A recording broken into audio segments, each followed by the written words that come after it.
আসসালামাইকুম। আমি এখন দাঁড়িয়ে আছি যশোর সদর উপজেলার ভিতরে।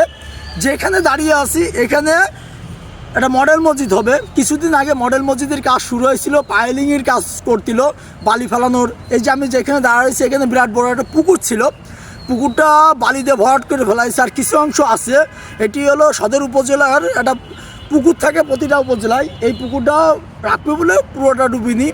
আর যে পুরনো মসজিদটা ছিল সেই পুরনো মসজিদটা আপনার ভেঙে পুরো পুকুরটা কমপ্লিট করবে। এইখানে পাইলিংয়ের কাজ শেষ হয়েছে।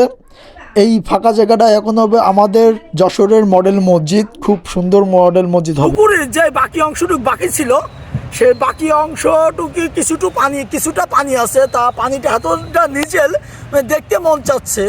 আর এই নিজেলের ভিতরে এত সুন্দর একটা পদ্ম ফুল হয়েছে, কয়েকটা দুটো তিনটে পদ্ম ফুল হয়েছে, তা দেখার মতন। চলেন আজকে আপনাকে পদ্ম ফুলগুলো দেখাবো, সদর উপজেলার ভিতরে যে পদ্ম ফুল হয়েছে।